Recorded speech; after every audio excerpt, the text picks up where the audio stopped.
Marcus Hill once believed the world was wide open. At 16 years old, life still felt full of possibilities. He grew up in a small working-class neighborhood where most families knew each other, and evenings were filled with the sounds of kids playing outside. Marcus wasn't perfect, but he was a good kid with a quiet determination about him. Every afternoon after school, he would meet his friends at the cracked basketball court near his apartment building. The rim leaned slightly to one side, and the painted lines had almost completely faded. But to Marcus it felt like an arena. They would play until the sky turned orange and the streetlights flickered on. In between games, they talked about their futures like they were guaranteed. Marcus sometimes dreamed of becoming a mechanic, like his uncle. Other times he imagined getting a basketball scholarship and leaving the neighborhood behind. Mostly, he just wanted a normal life. But everything changed on a single night. A convenience store robbery shook the neighborhood late one evening. The store owner had been attacked and left injured behind the counter. Whoever committed the crime had fled before police arrived. Officers flooded the area within minutes, searching for anyone nearby who might be involved. That was when they saw Marcus. He was walking home from a friend's house just a few blocks away. His hands were empty. He had no weapon, no stolen money, nothing that connected him to the robbery. But the officers stopped him anyway. They asked questions Marcus didn't know how to answer. Where had he been? Who had he been with? Why was he out so late? Marcus told them the truth. Still, they put him in the back of the patrol car. Marcus believed everything would be cleared up quickly. Instead, he found himself sitting in a small interrogation room under harsh fluorescent lights. The hours dragged on. Detectives kept repeating the same questions again and again. Their voices grew louder. Their patience grew thinner. They told Marcus they already knew he did it. They said the evidence was overwhelming. They said the only thing left was for him to admit it. Marcus insisted he was innocent, but he was 16 years old, scared and completely alone. No lawyer, no parent in the room.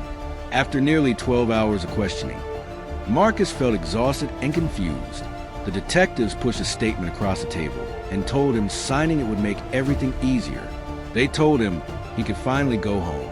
Marcus barely understood the document placed in front of him. His hands trembled as he signed it. In that moment, he unknowingly confessed to a crime he never committed. Marcus thought the truth would protect him in court. He believed someone would finally listen, but the trial moved faster than he expected. The prosecution focused on one piece of evidence above all else: the confession. Over and over, the jury heard the same words. He confessed. The defense argued that Marcus had been pressured and exhausted when he signed the statement. They explained how easily teenagers can be manipulated during interrogations. But the confession hung over the courtroom like a shadow. There were no fingerprints tying Marcus to the crime scene, no security footage showing his face, no stolen money ever found in his possession. Still, the jury kept returning to the same question: why would someone confess if they were innocent? After only a few hours of deliberation, the verdict was delivered: guilty. Marcus Hill was sentenced to 25 years in prison. He was 16 years old. The first night in prison felt unreal. Marcus kept expecting someone to come tell him there had been a mistake, but no one did. Days turned into weeks. Weeks turned into months. His 17th birthday came and went inside concrete walls. Then 18, then 19. Marcus missed his high school graduation. He missed the chance to go to college. He missed birthdays, family dinners, and holidays outside the prison walls. The world kept moving forward. Inside, time felt frozen. Marcus watched other inmates talk about lives they had lived before prison, jobs they once held, families they once raised, places they had traveled. Marcus had never had those things. His life had barely begun when it was taken from him. Years passed slowly. The boy who entered prison eventually became a man, but the youth he should have experienced was gone forever. Marcus's mother refused to believe the system had gotten it right. From the moment the verdict was announced, she began fighting for her son's freedom. She wrote letters to lawyers. She contacted organizations that investigated wrongful convictions. Many never responded.